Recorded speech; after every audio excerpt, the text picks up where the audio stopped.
গাছ লাগাতে আমার ভীষণ ভালো লাগে। বাসার খুব কাছেই দুটা নার্সারি আছে। নার্সারির লোকেশনটা খুব সুন্দর একটা জায়গায়। বিকালবেলা এই জায়গাটাতে গেলে যে কারোরই মনটা একদম ফুরফুরে হয়ে যাবে। সেদিন বিকালবেলা ওয়েদারটা অনেক বেশি ভালো ছিল, তাই ভাবলাম যে আমাদের মেজাজটাও আরো বেশি ফুরফুরা করে নিয়ে আসি। যদিও আমার মেজাজ এমনিতেই সবসময় ফুরফুরা থাকে। আর গাছ কেনার জন্য সবচেয়ে পারফেক্ট সময় হচ্ছে এই বৃষ্টির সিজনটা। আগে থেকেই ঠিক করে গিয়েছিলাম কি কি গাছ কিনবো। প্রথমেই বাগান বিলাস দেখলাম, অনেকদিন ধরে শখ হচ্ছিল একটা বাগান বিলাস গাছের।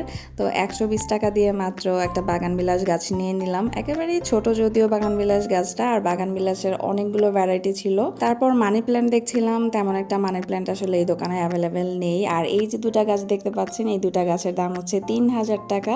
একজন বুকিং দিয়ে গিয়েছে আগেই। গাছের ফুলের কালারগুলো অনেক সুন্দর ছিল, আর দেখে মনে হচ্ছিল বিদেশি কোনো ফুল হবে। তো এই দোকান থেকে আমরা আর তেমন কোনো গাছ কিনি নাই, দুটা গাছ কিনেছি।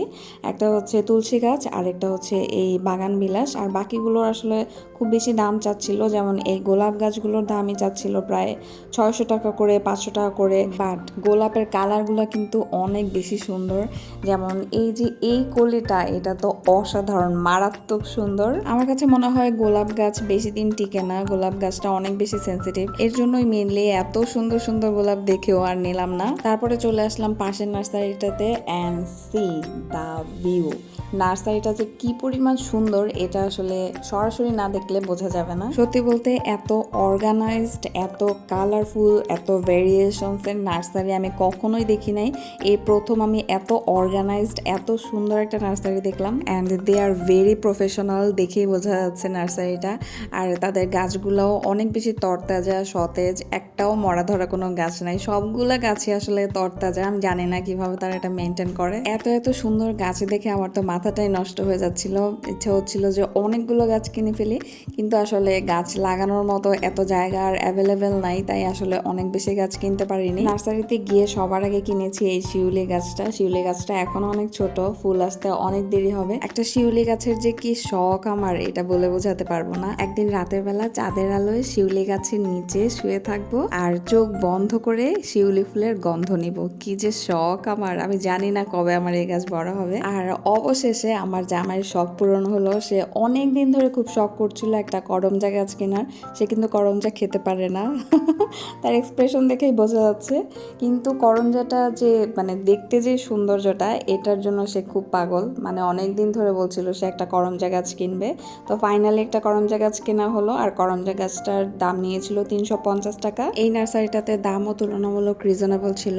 আর দুই নার্সারি মিলে মোট আমরা 6টা গাছ কিনেছি, প্রায় 1100 টাকার মতো পড়েছিল। তারপর আমরা সবগুলো গাছ নিয়ে বাসায় চলে আসি। তো আমার জামাই বললো যে বাইরে খাওয়াতে নিয়ে যাবে। গাছগুলো বাসায় রেখে আমরা এলাকারই একটা রেস্টুরেন্টে চলে গেলাম। সে খুব কালারফুল একটা রেস্টুরেন্টে আমাদেরকে নিয়ে গেল। আর মানহা তো শুধু এদিক সেদিক দৌড়াদৌড়ি ঘোরাঘুরি করে বেড়ায়, শান্তি মতো বসতেই চায় না। ওর পিছনে আবার আমাদেরও দৌড়াদৌড়ি করতে হয়, এমন একটা অবস্থা আর কি। রেস্টুরেন্টের এই জায়গাটা অনেক বেশি সুন্দর ছিল। মানহার জন্য নাচোস অর্ডার করা হলো। ভেবেছিলাম নাচোসটা মানহা অনেক পছন্দ করবে, কারণ নাচোস তো অনেকটা চিপসের মতো, সে আবার চিপস খেতে খুব পছন্দ করে। বাট কিসের আর নাচোস, সে এটাও খাবে না, সে হাঁটাহাঁটি দৌড়াদৌড়ি করবে। তারপর আমরা খাবার অর্ডার করলাম। এক্স্যাক্টলি আমরা রাতের খাবারটাই খেয়ে এসেছি। খাওয়া দাওয়া শেষ করে বের হয়ে দুটা টব কিনে নিলাম গাছ লাগানোর জন্য। ওই দিন তো আর গাছ লাগানোর সময় হয়নি, এর পরের দিন আমরা গাছগুলোকে লাগিয়েছি। পরদিন বিকেলবেলা ছাদে গিয়ে দেখি যে ওয়েদারটা অনেক বেশি সুন্দর, আর এত বেশি বাতাস ছিল। কলা গাছটা দেখতে যে কি ভালো লাগছিল, মাশাআল্লাহ কলা গাছটা অনেক বেশি বড় হয়েছে। গাছ লাগানোর জন্য এরপরে মাটিগুলোকে প্রসেসিং করছিল আমার জামাই।